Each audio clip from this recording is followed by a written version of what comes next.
Hi, and welcome to Taboo with Mimi, the podcast that talks about anything and everything, really, that is taboo in this world. Sex, drugs, and rock and roll. No.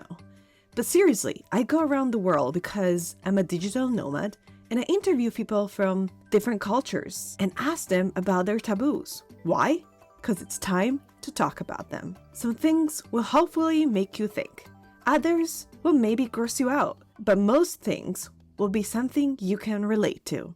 So there you have it. Welcome to Taboo with Mimi. Hello, everyone. Welcome back to Taboo with Mimi. I am here with a very interesting person today. We're going to talk about something extremely interesting. Who are you, Penny? Welcome. Thank you, Mimi. Okay, so I trade. I'm actually a natural therapist, and I've been doing that for around 20 years. I'm a homeopath, naturopath, nutritionist, so that's kind of my work. I have actually been in a meditation group for now probably 25 or so odd years, so I've been right into that side of things for a very long time. And the reason why I'm here today is because I reached out to Mimi after seeing that she had a podcast. And I've got a little bit of an interesting story, I guess. A long time ago, probably 15 years ago, when I was pregnant with my youngest son, I went through a stage of really horrific insomnia. I think I was just really depleted because he's my third, and also after the birth. So I didn't really sleep for a very long time properly. I had little snatches of sleep, but I didn't fully sleep. And I probably averaged maybe 2 to 3 hours a night. And For how long? months. Wow. Yeah, months. So the last probably couple of months of the pregnancy and probably almost a year beyond that. And yes, my youngest son woke me up a lot, and my husband at the time, he snored and all kinds of things like that. So there were a lot of interruption externally as well. But I also found that I couldn't sleep in between feeds. So even when it was really quiet, I'd just be sitting there going, come on. It was so frustrating. Anyway, so The yeah, joy of having kids. the joy of having no. So what it did was it ripped away this filter, and I was really raw, like so raw, and I could feel everything from people, like I just didn't have any boundaries anymore or any barriers between me and other people. And what I found was when I met people, I'd get really strong impressions from them. And at night when I could sleep, I'd get all these really weird dreams. And probably the most dramatic thing that happened at that time before I started getting all the other stuff that made me want to write a book, I was at this party and my son was not that old. He was only a few months old and he was somewhere else that night. But was introduced to this guy and I'd never met him before. I know I'd never met him before, but I had this really strong reaction to him. Like I wanted to rub my hand down the back of his neck and kind of, how when you're really intimate with someone, you want to kind of rub your body all over them. It was so, and I also wanted to smash his face in. Like I was angry. I was so angry with him. And I was like, surely if I'd had some kind of sexual relationship with this man, I'd remember, especially when it was so vivid and so strong. And I was But you've never seen him before. seen before. And I was like kind of wandering around the party by myself, just going, when, maybe it was, no, it wasn't there and it wasn't there. And I was kind of freaking out. And then because I'd been in the meditation group for maybe 10 years by then. So, and when you're having a panic attack, it's like, okay, you're just having a panic attack and you kind of just, all right, Penny, you're just having a panic. It wasn't like that. It was, okay, maybe this is what my spiritual teacher meant when he was talking about past life memories and impressions that, when you first meet someone. So I kind of talked myself down a little bit from it all, but I was so disturbed that I drank too much. Like I drank way too much and I'm not a big drinker. I went way overboard. And the whole night I was apparently, because I lost control, following around after this guy going, you're an asshole, you're a bastard, like kind of abusing him.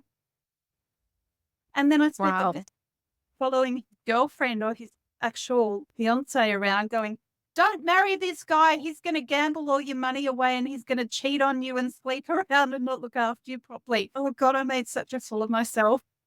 But you were like, they thought like, oh, she's just a crazy person. I got so much ribbing from it. So the next morning, I had the worst hangover of my life. My husband at the time, because it was through him that I met this guy, he was getting all these texts and phone calls from all the other people at the party who had been watching. Luckily, it was kind of seen as a big joke, the crazy woman. Yeah, a few weeks later, I had to see him again at this different gathering, and I kept right away from him and just, sorry about all of that. But that night, and I didn't drink anything that night, I went home that night and just sat in bed and just went, please tell me what that was all about, to my higher self. And so that night I had this dream, and luckily I did sleep enough to dream that. And it was the 1920s. It was really vivid. And I knew it was the 1920s because there were these amazing curtains that I remember. They were this deep maroon color with peacock feathers, like real peacock feathers on them, and just all these amazing pieces of furniture. And I was somebody else. I wasn't me, but I was me. And I'll call it, her name was Isabel. And she was from a really rich family. He was her partner. They weren't married yet when the dream started, but they were both from very rich families. So then they got together, partying, they were the darlings of whatever town it was, I don't even know. And they got married, and there was this huge celebration with roses and these massive white roses and all of these amazing kind of things in this big party. And then she eventually got pregnant, and so the partying had to slow down for her, but not for him. So he kept partying. But that was kind of all right because they had lots of money, so she could hire nannies and all of that kind of thing. But then when the depression hit, they lost all their money, and they ended up in this crappy dive somewhere. So the end of the dream was her sitting at this table in the kitchen, and it was this really crappy lino kitchen, and the table surface was this that fake wood marble. Yes. Vividly remember it. And she had one of those big tin square cookie tins, which was supposed to be full of the money for the next months or whatever, rent and food and everything, and it was empty. And all of a sudden, the husband, whatever his name was, bursts through the door with his pockets hanging out inside out and lipstick all over his collar, that classic coming home totally drunk. And she got up and she roared at him and threw the cookie tin at him. And that was the end of the dream. Wow. How did you wake up? I was like, okay, all right. So that makes sense then. And that gives me some of the answers as to why I had such a massive reaction to this guy this time around. But yeah, thanks for that. And then I never saw him again. But was this guy looking the same as the guy that you saw? Or you think he was the reincarnation of that guy? Yeah, he was different looking. We were both different looking. Got it. Yeah, Isabel from that time, she was much taller and skinnier and kind of more movie star. And he was in this life, he was okay looking, but back then he was like full on that meaning of debonair, very kind of charming and super good looking and everything. So you have this dream, you wake up, then what do you do? I didn't really do anything with the information. I just put it into context and I felt a lot more at peace. But a similar thing happened, and I'm not going to go into that because it's a really long and involved and actually super story. But a similar thing happened with a guy who came to my meditation group. Massive trigger, massive trigger. And that triggered a whole lot of memories from a different time. And they were really ancient. And I remember just these dreams of being in the desert in the middle of the night, wearing these really weird sandals, full moon, thistles, all that kind of thing. And that triggered kind of a whole bunch of feelings as well and impressions. And it turned out that it was basically from ancient times in Sumer, which is, after the Sumerian times, it ended up being, what's it called? Mesopotamia. Mm-hmm. And now it's Iraq. And I remember at school being absolutely obsessed with Mesopotamia when we studied ancient history. It was just wow, wow, rivers and the ziggurats and all of that kind of thing. So I was absolutely obsessed with it all. And yeah, the memories and the impressions and the dreams and the little snatches of vision and stuff, they got so intense. And this, I was still not really sleeping that well by then. I was like, oh my God, I'm going to go insane. Did you think you were going like crazy? Yes, absolutely. And it sounds insane. It's totally acknowledged that it sounds absolutely mad. So how do you explain it for yourself? I mean, obviously you said you think this is your reincarnation story, but did you ever go deeper into it? Did you have other dreams about it? Did anything happen afterwards? Yeah, I had lots of dreams about it and I ended up just having to write it all down. Mm-hmm. And it's so weird. You know, I mean, if you think of a memory, like for you, I don't know, have you ever been to one of those fun fairs or a fun park or whatever where you've gone on the rides and you were a little kid and you remember maybe your parents taking you there when you were really young? Yeah. The memory, something like that when you're a kid, it's not super clear. It's like fragmented. I don't know if that's true for you, but yeah, thinking back to my memories of stuff like that in childhood, it's little snippets of vision. Yeah, so you have like a little snippets of vision of a different time of a different area. But did you feel like when you heard Denters, like, did you feel that was really you, but a different you? Yes, it felt like it was me. It was like, well, how bizarre. And then another thing that happened with, you know, when I was kind of around people who would trigger those memories, because there would be certain people who would trigger the memories. And Mm-hmm. well, you know, usually when you meet someone, it does bring out a certain part of you or a certain aspect Mm-hmm. of you, depending on what that person's like. It was like that, but it was a million times stronger. Like I felt like I was becoming a different person in their presence. I was still me, but it was bringing out different aspects of me than my usual everyday self and Interesting. massively exaggerating them. Interesting. But what if I'm just like trying to being the little like devil advocate here? What if you just had a dream about, something, because we have dreams all the time, and that person reminded you of maybe a person in your life that hurt you when you were, I don't know, a kid or something, so you couldn't remember or, anything like that. Did you ever try to explain it in a more, I don't want to say logical because nothing of this is logical, but in a more like, oh, this is probably what, or you were just like, no, that's Yes, definitely a reincarnation. I did try and explain it away. Yes, in Mhm. a more, I guess you'd call it mundane way. Right. I, That's the word I was looking for. Yeah. yeah, I did. Which is why I got drunk that night because I did my best trying to explain it away in a more mundane way. And it happened so many times, like with friends, with family members. It wasn't just those two sort of situations. It happened quite a few times. I ended up having to shut it down because Hmm. God, it did my head in. And part of the problem was that I'd see a friend and then I'd have this little flash of a vision of us at a different timeline. Either some kind of tragedy would have happened because they're the ones that leave the biggest kind of impressions. And then I'd have this feeling like, well, you left me on the side of the road to die. And then I'd be really angry with them in this, you know, it wasn't fair because they're different people now. So yes, I did. I did my best to try and explain it away in a different way. But you couldn't. I, I have no idea. And I've done a science degree. I majored in anatomy, physiology, biochemistry minor. I've got a foot in each world, which Hmm. makes me more insane. So, and I know exactly how insane it sounds because of that. But we're open to it. This is taboo anyways. Yeah. This is the story. But the question I have for you is then whenever you gather all this information, did you try do some digging about that person if that person actually existed? Yes, I did. You did. Yes. What did And you find out? I didn't find anything. And I Mm. would love to.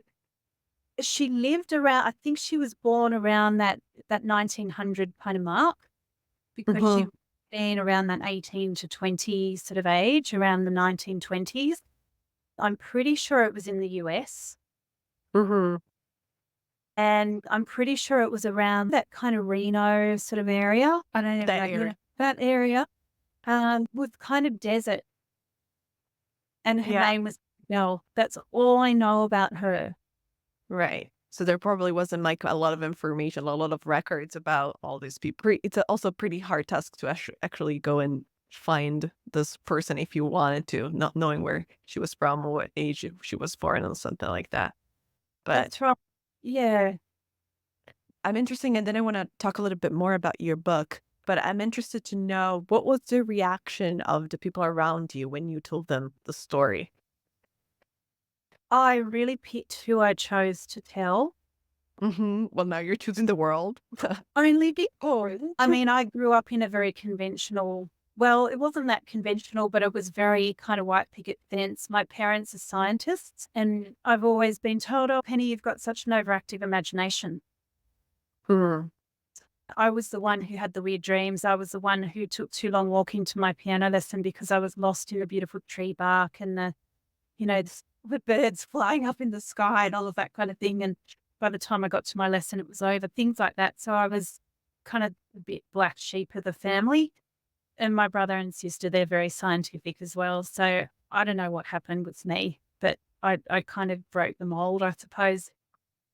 But you're also Yeah. saying, Yes. Well, I tried to fit into that. I went to a good school and I studied at Sydney Uni and did all of that kind of thing. But yeah, it didn't, I felt okay doing those things because I knew it would get me something that I could put towards whatever I wanted to do. Back then, I wasn't really sure what I wanted to do. So, but I always felt like something was missing or that there was more beyond just that every day hmm, and see. yeah. And what about your immediate family? Did your husband say like, okay, this is an interesting story? Yeah, he was not, we're no longer together, but it wasn't because of all the weird stuff. He Mm, was kind of tolerant of it. And okay. he knew when we got together, I was very clear with him. I was into this stuff and that I was, going to Part of your disappear off life. Yeah. meditation group every now and then. I do pick my friends very well. Maybe for a long time I didn't, but yeah, I'm very specific about who I'm friends with. With people, I can really feel like I can be myself. So yes, we can talk about that stuff. Definitely. And then you have all this information. It's like, you know what? I'm going to write a book about it. How did the whole process start? How did the book come about, basically? I actually went to a meditation retreat for, I don't know, a little bit over a week. And that's when a lot of the stuff came in a lot more. And I talked to certain people who helped me as well get it clear what was going on. I honestly felt like I was going to explode in a way because I Hmm. had stuff inside me that needed coming out. And so I came back filled with inspiration and I don't know, I just sat down and it all came out. And at first I was a terrible writer, very bad. I've done a ton of reading in my life. Like I've always been addicted to reading and addicted to fantasy novels. So yes, maybe you can argue that I've read a few too many fantasy novels that have pushed my mind into being a little bit too imaginative. But yeah, so I knew what sounded good from my experience in reading so much. And I did really well in English when I was studying at school and stuff. So I knew the basics. I think I did about 24 drafts of the first, Wow. and it took me 10 years. 10 years. Wow. Yes. So how old were you when when your first vision happened? About 37, 38. Wow. And then it took you 10 years to put it like in actual, everything in a book. Yes. Yeah. Yeah. And I had a friend who helped me a lot. I had a few kind of people around me who I'd send versions to, and they'd go, oh God, not again. And there were some parts that took like 57 times to write and stuff. And I don't know if you're ever happy with a book. And I still, I look back and read it and think, oh God, yes, you can tell that's your first book. Oh God. All of that kind of thing. But at the same time, I was on a high when I wrote. It was like this, I mean, not always, but it was like this incredible ride that I was immersing myself into somebody else's life. And Yeah. when I wrote, sometimes I could see the setting and the sky, and it was just so vivid and clear. Did you ever think like, oh, I wish that never happened? Yeah, I've thought about that before. What if I hadn't gone through that and not aimed my system, not sleeping? I do definitely think that it's enriched my life. Mhm. I also think that it's distracted me from the present. And so I did have to switch it off because it was really getting in the way of my in the moment Yeah. friendship and connection. So, yeah, no, I wouldn't regret it. At the time when I was not sleeping, wish that had never happened. That was hideous. Yeah, no, I guess I kind of like that it pushed the boundary for me, and I felt that it opened something deeper for me to experience. Yeah. At the end of the day, something good came out of it, and a book came out of it. Well, actually, 2 books and nearly 3 now. 'Cause Oh, wow. What are they the called? yeah, so the first one is called The Oracle of Ur, or in the West we say Earth, and yeah, it's basically about this character, I guess you'd Mhm. call. And she was orphaned by her parents, and her parents died very young, and she was sent to work as a servant or an indentured servant or slave at this really remote desert household. And it kind of follows her story, how she goes through a lot of tragedy. A Mhm. lot of crappy things happen to her, but she ends up leaving there when she gets sold off to a brothel. I don't put anything really graphic in about all of that, kind of gloss over a lot of that. But yeah, she finds her way back to Ur, also finds her way back to Kaelin, who is the boy who she got to know a bit when she was working as a slave. There's a little bit of forbidden love kind of running through that. And it's her story about how she finds herself suddenly put into this situation where she's trying to save the people of Ur from a massive flood. And none of them are listening to her because she's just a prostitute. Interesting. Well, we're Yeah. gonna link your books and your page and everything in the description down below in case someone is interested. I have a kind of like a last question for you that I always ask the people. What do you wish people understood about your story? I would say, it is going to be a long answer, but I think this is really important. When people go through trauma or through something really horrible, Hmm. We all and do. we all do. We all go through trauma and we all go through horrible stuff. And if you look at it from single life perspective, like we're only living this life and that's it. It's like, okay, you've been picked for that trauma and you just go through it. And it's kind of meaningless and random. And there's not really a lot of sense that you can make from why you went through it and all of that kind of thing. So with a longer view, I suppose, and seeing that we're not just our personality, that there's something deeper beyond the personality that maybe our personalities learn from. It's almost like we're the avatars, our personality. Hmm. There's a player behind the scenes kind of learning from what our avatar goes through.